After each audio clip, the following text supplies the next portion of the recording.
आज है 13 मई। आज हम बात करेंगे जितने भी करंट अफेयर्स के प्रश्न बनते हैं उनके बारे में, जितने भी फैक्ट बनते हैं उनके बारे में डिस्कस करेंगे।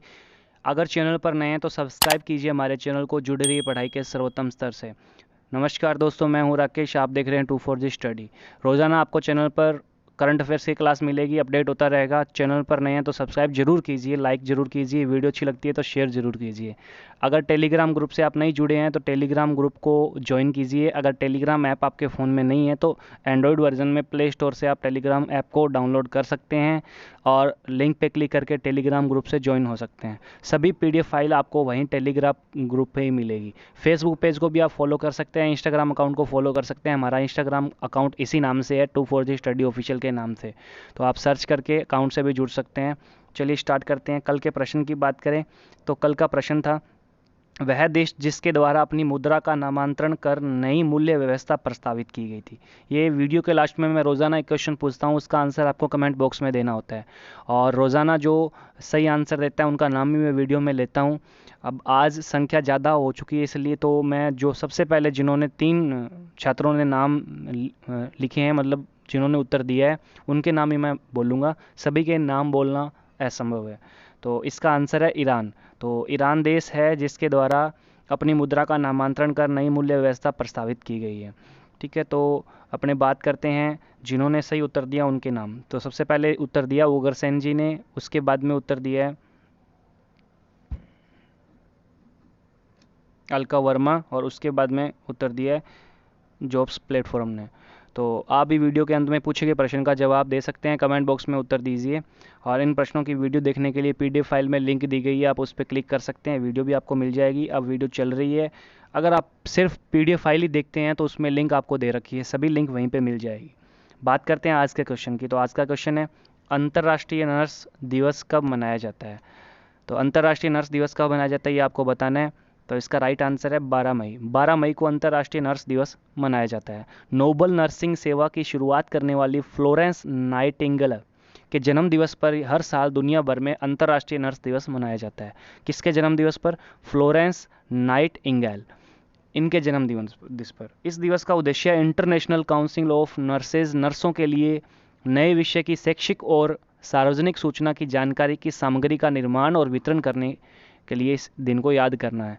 इसके साथ ही नर्सों की सराहनीय सेवा को मान्यता प्रदान करने के लिए भारत सरकार ने, परिवार एवं कल्याण मंत्रालय ने राष्ट्रीय फ्लोरेंस नाइटिंगेल पुरस्कार की शुरुआत की है, जो कि राष्ट्रपति द्वारा प्रदान किया जाता है। तो इसका क्वेश्चन ये भी बन सकता है कि नर्सों की सराहनीय सेवा को मान्यता प्रदान करने के लिए भारत सरकार के द्वारा शुरू किया गया पुरस्कार कौन सा है। तो राष्ट्रीय फ्लोरेंस नाइटिंगेल पुरस्कार।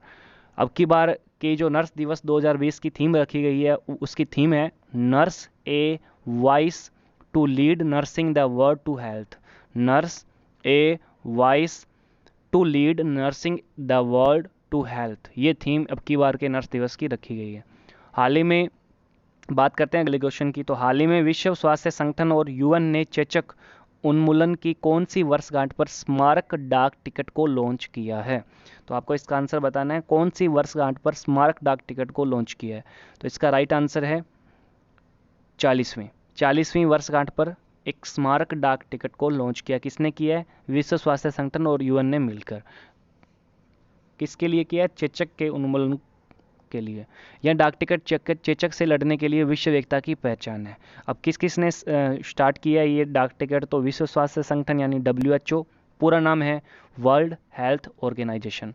WHO की स्थापना हुई 7 अप्रैल 1948। मुख्यालय है जेनेवा, स्विट्जरलैंड में। मुख्य इसके अधिकारी जो है, अध्यक्ष बोल सकते हैं अपने, टेड्रोस एड्रोनॉन। अब बात करते हैं दूसरा संगठन। इसका दूसरा संगठन है यूएनओ का पूरा नाम यूनाइटेड नेशंस ऑर्गेनाइजेशन। स्थापना 24 अक्टूबर 1985। मुख्यालय न्यूयॉर्क, अमेरिका में। मुख्य अधिकारी एंटोनियो गुतेरेस। अब बात करते हैं नेक्स्ट क्वेश्चन की। तो अगला क्वेश्चन आपका, भारतीय रेलवे ने किस तारीख से यात्री ट्रेन सेवाएं फिर से शुरू करने का निर्णय लिया है। भारतीय रेलवे है, उसने कौन सी तारीख से, कौन सी दिनांक से यात्री ट्रेन सेवाएं फिर से बहाल करने का निर्णय लिया है। तो इसका राइट आंसर है 12 मई। 12 मई से फिर से यात्री ट्रेन सेवाएं शुरू हो रही है। बात करते हैं अगले क्वेश्चन की। तो अगला क्वेश्चन आपका, 17 मई 2020 को लॉकडाउन का तीसरा चरण खत्म होने वाला है। कोरोना के खिलाफ लड़ाई में मोदी ने कौन सा नारा दिया है? हाल ही में मोदी जी ने एक नारा दिया है, तो वो नारा बताना है आपको कौन सा है। तो वो नारा है जन सेवक जग तक। ये नारा दिया है मोदी जी ने। कोरोना वायरस पर अब तक मोदी ने कुल 5 संबोधन दिए हैं। अंतिम बार कल रात 8 बजे 5वां संबोधन दिया गया, जिसमें 20 लाख करोड़ का आर्थिक पैकेज की घोषणा मोदी जी के द्वारा की गई है।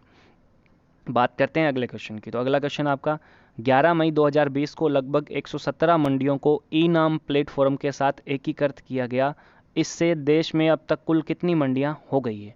आपको बताना है कुल कितनी मंडियां ऐसी हो गई है और इन मंडियों को ई नाम प्लेटफॉर्म के साथ एकीकृत किया गया, जोड़ा गया है। तो इसका राइट आंसर है 962। अब तक कुल 962 मंडियां हैं।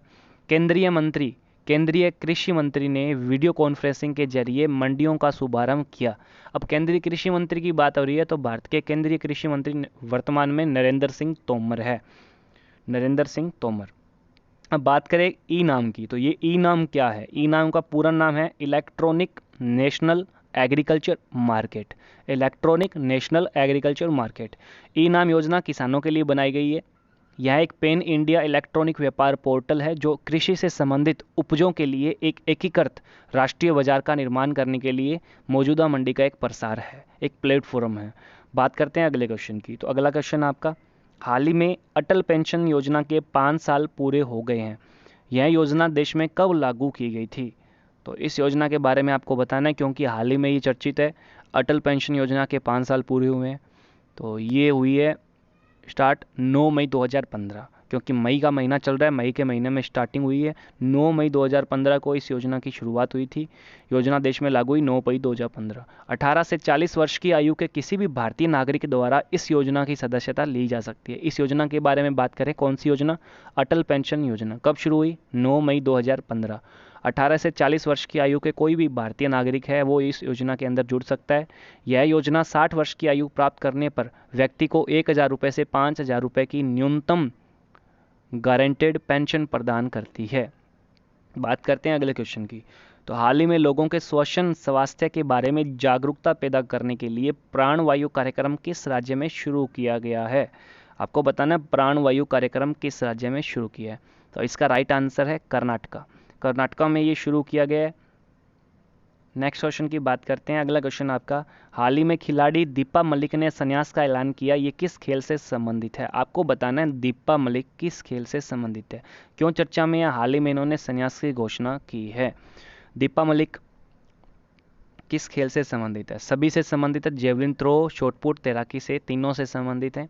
ये है दीपा मलिक। ये जेवलिन थ्रो के साथ साथ तैराकी, शॉटपुट और मोटर रेसलिंग से जुड़ी एक विकलांग भारतीय खिलाड़ी है, जिन्होंने 2016 में पैरालंपिक में शॉटपुट में रजत पदक जीतकर इतिहास रचा था। 2016 में रजत पदक इन्होंने जीता है। बात करते हैं आज के प्रश्न की। तो आज का प्रश्न है, भारत के विदेश मंत्री कौन है? आपको बताना है भारत के वर्तमान में विदेश मंत्री कौन है। तो इसका आंसर आपको कमेंट बॉक्स में देना है। ध्यान रखिएगा, अगर सबसे पहले आंसर देते हैं तो आपका नाम जरूर वीडियो में लिया जाएगा। अगर नाम नहीं भी आता है तो आप कमेंट बॉक्स में इसका आंसर दीजिए, ताकि आपको हमेशा के लिए ये याद रहे। वर्तमान में विदेश मंत्री कौन है आपको ये बताना है। तो कमेंट बॉक्स में जितना आप लिख सकते हैं उतना लिखिए। ऑप्शन के साथ साथ आप ऑप्शन का नाम भी लिखिए। चैनल पर नए हैं तो सब्सक्राइब कीजिए हमारे चैनल को। जुड़े रहिए पढ़ाई के सर्वोत्तम स्तर से।